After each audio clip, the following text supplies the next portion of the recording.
channel. If you guys are new to this channel, make sure to hit that thumbs up button, subscribe down below, turn that button from red to gray. Also hit that notification bell to be notified when we post a video. And yeah, so today we are on day 9 of our Advent calendar. Mary visits her cousin Elizabeth and is so overwhelmed with God's goodness that she sings a song of praise. Have a movie night. Snuggle up and watch your favorite Christmas movie together. So speaking of Christmas movies, today I'm going to be giving you guys my top 5 watch list, must-watch Christmas movies for the season. And these are just my top 5 favorites that I watch every year, and I think you guys should too. Okay, so number 5 is The Nightmare Before. Now, The Nightmare Before Christmas was created by Tim Burton, and his stories always they're a little bit creepy. They tell the story a little bit of a different way. But basically the story follows a skeleton named Jack who is famous for being the Pumpkin King, the king of Halloween in Halloween Town. And he wants to be known for more than somebody who scares children. He wants to bring joy to children. One day he stumbles upon Christmas Town, which is basically where they make Christmas instead of make Halloween. And he sees that and he's inspired and he's like, this is different, this is cool, this is what I want to do. So he tries to recreate Christmas and it doesn't end up the greatest, and he realizes that his true place is in Halloween Town and not in Christmas Town. And that's just what he was meant to do. That was what he was born to do and his purpose. So it's really a good movie about finding yourself, and there's also a little bit of romance, but you have to watch to see that. But yeah, so that's to a place where every day is Halloween and every night Jack Skellington, I am the Pumpkin King, dreams of something different. What is this? It's someplace new. Jack, look out! What's this? What's this? There's color everywhere. What's this? There's white things in the air. What's this? I can't believe my eyes. I must be dreaming. Wake up, Jack. This isn't fair. What is this? Haven't you heard of peace on earth and goodwill toward men? 5 must watch. I really like it. I watch it every year. Okay, my number 4 must watch is the new Grinch Who Stole Christmas. So this is not the classic Grinch. This is not the live action. This is the new animated version that came out this last year. Now, this is a little bit of a different twist on the Grinch story. So the Grinch, you know, he lives on Mount Crumpet above Whoville. He listens to the Who sing and he doesn't like it. His heart is 2 sizes too small, all of that stuff. He has a dog named Max, just like in the original film. But this time, Cindy Lou Who is the oldest child in the family, and she has 2 younger brothers, 2 twin brothers. And her mother is overworked and doing a lot of work for her family. And Cindy feels really bad, so she sends a letter to Santa Claus asking her for help for her mother so she doesn't have to work so hard. And she's afraid the letter's not going to get to Santa in time for Christmas, and so she tries to go to the North Pole, but her mother tells her it's going to take too long, so she decides to get her friends together, and they decide to trap Santa Claus.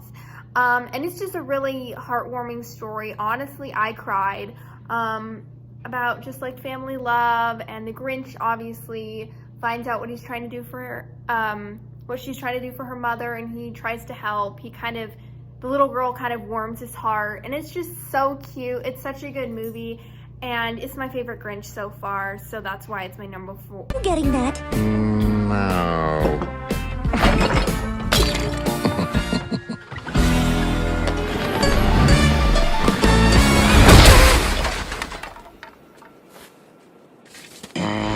You can feel you're watching something really special. I mean, this skater may become the next great name in figure skating.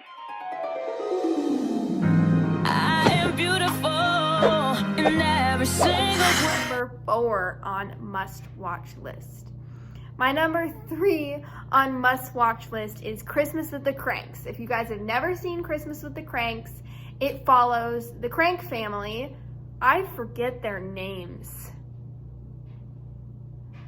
honestly, but the wife is played by Jamie Lee Curtis and the husband is played by Tim Allen. And they are a family who always celebrates Christmas and throws this giant Christmas party. But this year, their only daughter, Claire, is not moving out. The daughter's name is actually Blair, not Claire. Oops. I think she might be in the Peace Corps. I don't know. But she goes far away. And she says she's not going to be home for Christmas. So they're like kind of depressed. They're kind of like, what's the point of Christmas? So Tim Allen's character decides that they should go on a cruise instead of have Christmas. So they decide they're going to skip Christmas. And this is a movie based on Grisham's movie, Skipping Christmas. I'll look it up. But basically, they decide to skip Christmas, and all family members and all of their friends and everything are kind of angry at them for it. And their neighborhood is like this neighborhood that has a reputation for doing a huge Christmas display. And so they're like trying to get them to set up Christmas, but they're like too upset to set up Christmas. And then they get a call a few nights before Christmas that their daughter's coming home. And they have nothing planned. Their normal Christmas Eve party isn't happening. They're about to leave on a cruise. They're in a mess. So they tell her, oh yeah, we're having this Christmas party we have every year. Can't wait to see you. And they have nothing planned. So they have to get help from all of their friends and all the people that they've kind of betrayed along the way to help them. And it's a really heartwarming story. And then, oh my gosh, it makes me cry every time. Their neighbors across the street, it's an old couple, and the wife is battling cancer. And so it's just so heartwarming. You guys have to watch it to see it, but it's really good. It's a comedy, but it's also really good. So yeah, that's why it's my number 3. In this friendly little town, there lived an enchanting family named the Kranks. Every year, they would celebrate Christmas together. Merry Christmas! Until the year their daughter Blair left for the holidays. This won't be the same. Then, Luther got a brilliant idea. We skip Christmas. We'll go bask in the Caribbean sun. We skip Christmas? What's up? No Christmas Eve party? Run away from Christmas, huh? A lot of the neighbors. 2 days.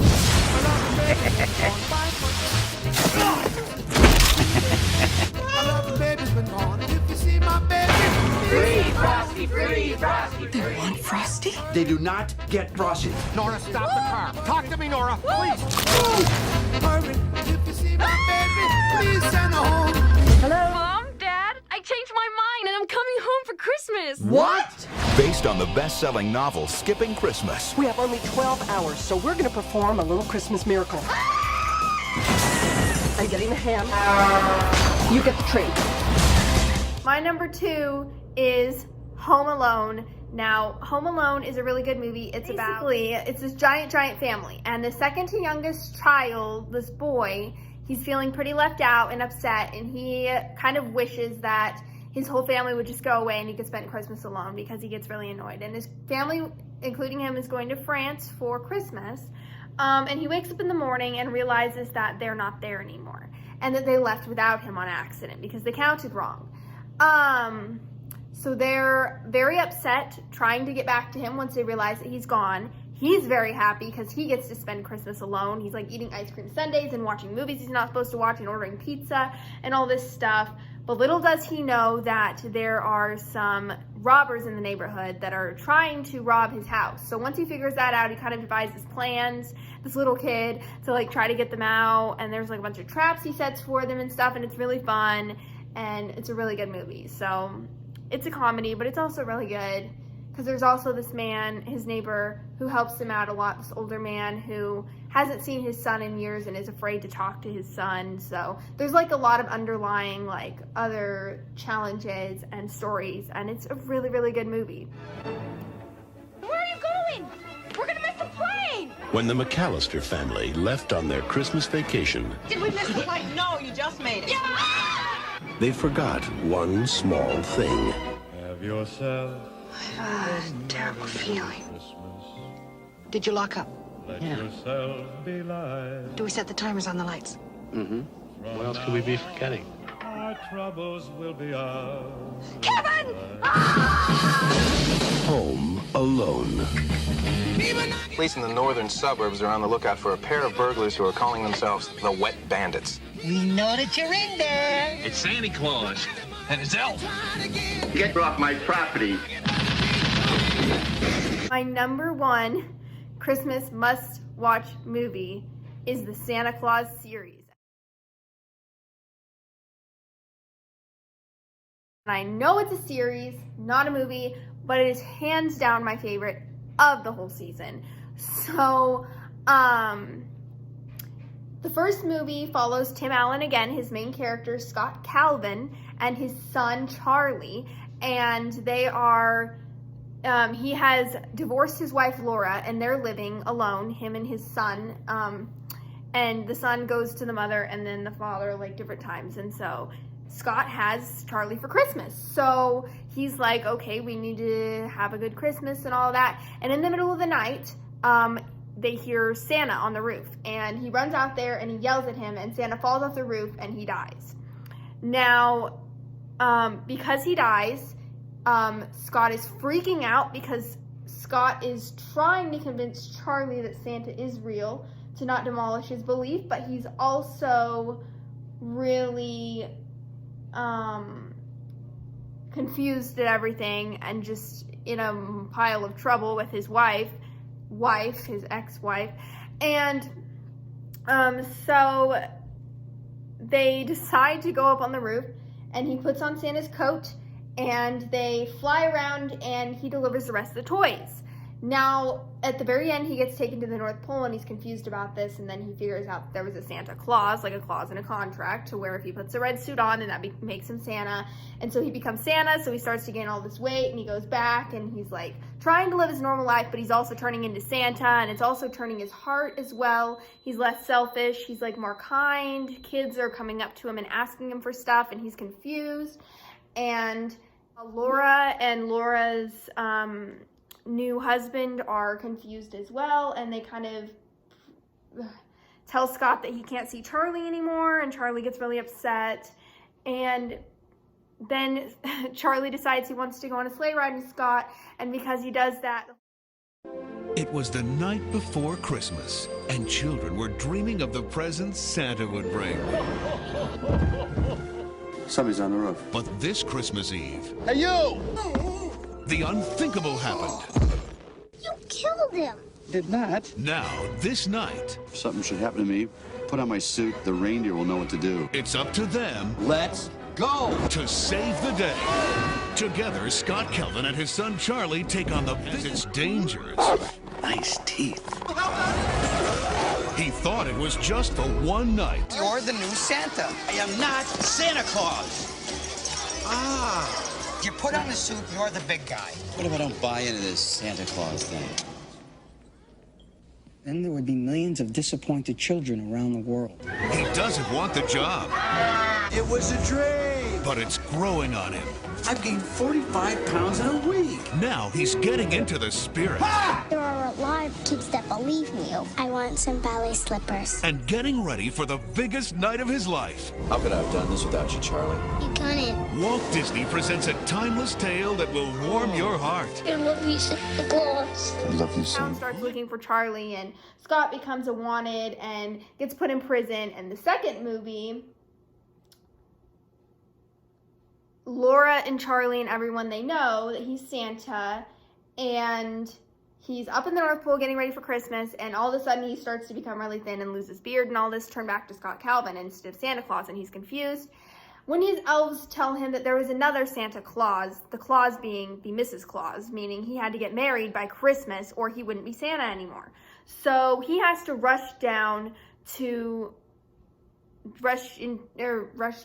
rushes back to his home and finds Charlie's in trouble with the principal, and they have a lot of meetings with the principal and stuff, and he ends up kind of falling for the principal, I guess, and he finally reveals to her that he's Santa Claus. They go up to the North Pole and they get married. And then the third movie is craziness because Jack Frost comes, but Jack Frost is actually not the good guy, he's the villain. And it's just a whole nother story about him trying to steal Santa Claus's identity, and Santa's wife not getting enough attention from him, and they're about to have a baby, and Mrs. Claus's parents coming to the pole, but they don't know he's Santa, so they think it's a toy shop in Canada, and all of this different stuff. But it's a really, really good series, and I spoiled most of it, so if you haven't seen it, I'm really sorry. If you have seen it, then you know what I'm talking about. But those are must-watches for you guys because they're so good, and you should definitely watch them. So thank you guys for watching. I'm gonna do this quote really fast. Today's quote is, "There is only one thing that makes a dream impossible to achieve: the fear of failure." Paulo Coelho. Coelho? I don't know. It's right here. Tell me what that is in the comments, because I don't know. But thank you guys for watching. I love you guys so much. You guys should definitely go watch the movies because they're amazing. Love you guys so much. Bye.